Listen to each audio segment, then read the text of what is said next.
നമ്മളെല്ലാം എപ്പോഴെങ്കിലും അലട്ടിയിട്ടുള്ളൊരു ചോദ്യമുണ്ട് അല്ലേ? മരണത്തിന് ശേഷം എന്താണ് സംഭവിക്കുക? ഈയൊരു ചോദ്യത്തിന് ഉത്തരം തേടി നമ്മളിന്ന് യാത്ര ചെയ്യുന്നത് ഗരുഡപുരാണം എന്നൊരു പ്രാചീന ഗ്രന്ഥത്തിലൂടെയാണ്.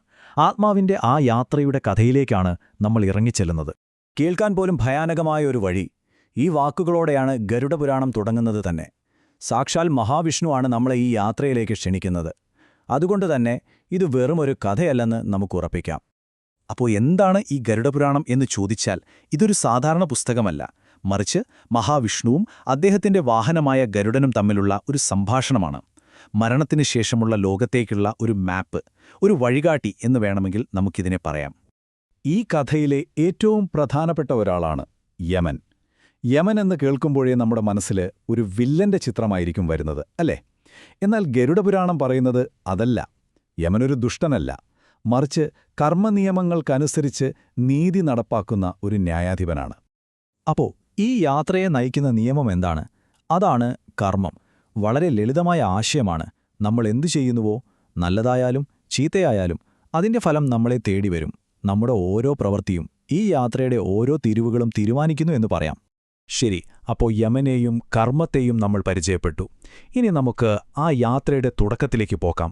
ഗരുഡപുരാണം പറയുന്നതനുസരിച്ച് ഒരു പാപിയായ മനുഷ്യന്റെ അവസാന നിമിഷങ്ങൾ അതെത്രത്തോളം ഭയാനകമാണെന്ന് നമുക്കൊന്ന് നോക്കാം. മരണനിമിഷമെത്തുമ്പോൾ യമന്റെ 2 ദൂതന്മാർ അവിടെയെത്തും. അവരുടെ രൂപം ഒന്ന് സങ്കൽപ്പിച്ചു നോക്കും. കാക്കയെപ്പോലെ കറുത്തിരണ്ട്, മുടിയെല്ലാം മുകളിലേക്ക് എഴുന്നുനിന്ന്, നഖങ്ങളൊക്കെ ആയുധം പോലെ കൂർത്ത രൂപങ്ങൾ. ആ കാഴ്ച മാത്രം മതി ആരെയും ഭയപ്പെടുത്താൻ. പുരാണത്തിലെ ഈ വാക്കുകൾ ആ നിമിഷത്തിന്റെ വേദന ശരിക്കും വരച്ചു കാട്ടുന്നുണ്ട്. വെറും പെരുവിരലിന്റെ വലിപ്പമുള്ള ആത്മാവ് അയ്യോ അയ്യോ എന്ന് കരയുമ്പോൾ യമദൂതന്മാർ അതിനെ ശരീരത്തിൽ നിന്ന് പുറത്തേക്ക് വലിച്ചിഴയ്ക്കുകയാണ്. സ്വന്തം ശരീരം നിസ്സഹായമായി നോക്കിക്കാണേണ്ടി വരുന്ന ആ ഒരവസ്ഥ. ശരി, അപ്പോ ആത്മാവിനെ ശരീരത്തിൽ നിന്ന് വേർപെടുത്തി. ഇനി എങ്ങോട്ടാണ് യാത്ര? ഇനിയാണ് യഥാർത്ഥ പരീക്ഷണങ്ങൾ തുടങ്ങുന്നത്. വിധിയുടെ ലോകത്തേക്കുള്ള ഒരു വർഷം നീണ്ടു നിൽക്കുന്ന ഒരു യാത്ര. എത്ര ദൂരമാണെന്നോ? 86,000 യോജന. അതായത് ഇന്നത്തെ കണക്കിൽ പറഞ്ഞാൽ ഏകദേശം 12 ലക്ഷം കിലോമീറ്ററിലധികം. ഒന്ന് ആലോചിച്ചു നോക്കൂ. തണലില്ല, വെള്ളമില്ല, ഭക്ഷണമില്ല, അങ്ങനെയൊരു പാതയിലൂടെയുള്ള യാത്ര. അപ്പോൾ ഈ വഴിയിൽ എന്തൊക്കെയാണ് നേരിടേണ്ടി വരുന്നത്? ഇതൊരു പട്ടിക തന്നെയാണ്. തലയ്ക്ക് മുകളിൽ കത്തിജ്വലിക്കുന്നത് ഒരു സൂര്യനല്ല, 12 സൂര്യന്മാരാണ്. നടന്നുപോകുന്ന കാട്ടിലെ ഇലകൾക്ക് വാളിന്റെ മൂർച്ചയാണ്. പോരാത്തതിന് വിഷപ്പാമ്പുകളും സിംഹങ്ങളും ആക്രമിക്കാൻ വരും. രക്തവും ആയുധങ്ങളും തിളച്ച വെള്ളവുമൊക്കെ മഴ പോലെ പെയ്യും. ശരിക്കും ദുരിതങ്ങളുടെ ഒരു പെരുമഴ. ഇതങ്ങനെ ഒരു ലക്ഷ്യമില്ലാത്ത യാത്രയല്ല. കൃത്യമായ വഴികളുണ്ട്. ക്രൂരതയുടെ നഗരം, അതിയായ ചൂടുള്ള സ്ഥലമെന്നൊക്കെ പേരുള്ള 16 നഗരങ്ങൾ കടന്നുവേണം യമന്റെ സദസ്സിലെത്താൻ. ഒരു കാര്യം കൂടിയുണ്ട്. ഈയൊരു വർഷത്തെ യാത്രയിൽ ആത്മാവിന് കിട്ടുന്ന ഒരേയൊരു ആശ്വാസം എന്താണെന്നറിയുമോ? ഭൂമിയിൽ അവരുടെ ബന്ധുക്കൾ ചെയ്യുന്ന ബലികർമ്മങ്ങളാണ്. അത് മാത്രമാണ് അവരുടെ ആഹാരം. ഈ യാത്രയിലെ ഏറ്റവും ഭീകരമായ കടമ്പ ഒരു നദിയാണ്, വൈതരണി നദി. സാധാരണ നദിയല്ല, ചെലവും രക്തവുമാണ് അതിലൂടെ ഒഴുകുന്നത്. മുതലകളും അട്ടകളും മാംസം തിന്നുന്ന പക്ഷികളും അതിൽ നിറഞ്ഞിരിക്കുന്നു. പുരാണം പറയുന്നത് ആ നദി ഒന്ന് കാണുമ്പോൾ തന്നെ പാപികൾ പേടിച്ച് ബോധം കെട്ട് വീഴുമെന്നാണ്. അങ്ങനെ 1 വർഷം നീണ്ട അഭീകരമായ യാത്ര. അതിനൊടുവിൽ ആത്മാവ് ലക്ഷ്യസ്ഥാനത്തെത്തുകയാണ്, നീതിയുടെ രാജാവായ യമന്റെ വിധി പറയുന്ന ആ സദസ്സിലേക്ക്. യമന്റെ സദസ്സിൽ ചിത്രഗുപ്തൻ എന്നൊരു കണക്കെഴുത്തുകാരനുണ്ട്. അദ്ദേഹം ഒരു ജീവിതത്തിന്റെ മുഴുവൻ കണക്ക് പുസ്തകവും തുറന്നുവയ്ക്കും.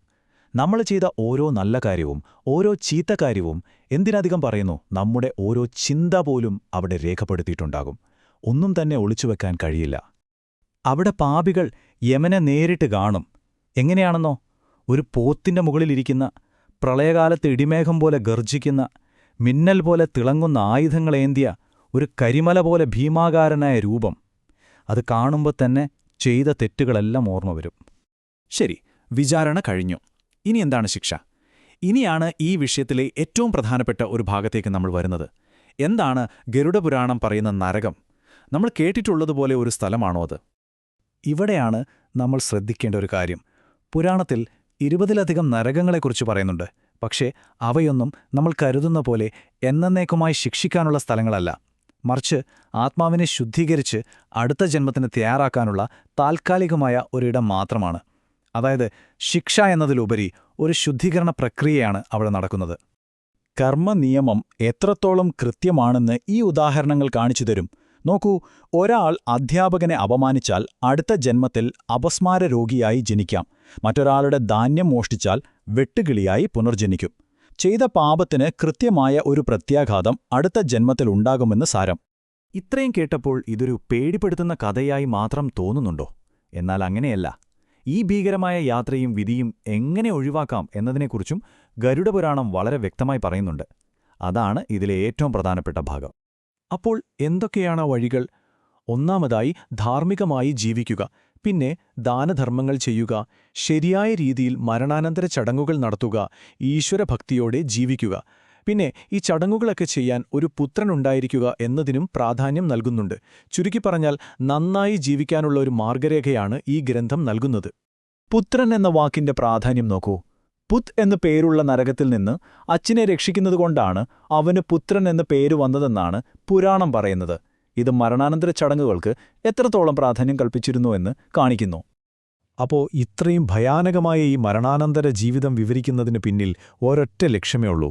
നമ്മളെ പേടിപ്പിക്കലല്ല, മറിച്ച് ഈ ജീവിതം ധാർമ്മികമായും നീതിയോടെയും ജീവിക്കാൻ നമ്മളെ പ്രേരിപ്പിക്കുക. അതൊരു വലിയ പ്രോത്സാഹനമായി കാണാം. അപ്പോൾ ഈ പുരാതന ഗ്രന്ഥം യഥാർത്ഥത്തിൽ ജീവിച്ചിരിക്കുന്നവർക്ക് വേണ്ടിയുള്ളൊരു വഴികാട്ടിയാണ്. ഓരോ പ്രവൃത്തിക്കും ഒരു ഫലമുണ്ട് എന്ന ഈ കാഴ്ചപ്പാട്, നീതിയെക്കുറിച്ചുള്ള ഈ സങ്കല്പം ഇന്നത്തെ നമ്മുടെ ജീവിതത്തിൽ എത്രത്തോളം പ്രസക്തമാണ്? ഇതിൽ നിന്ന് നമുക്ക് എന്താണ് പഠിക്കാനുള്ളത്? അതൊന്ന് ചിന്തിച്ചു നോക്കാവുന്നതാണ്.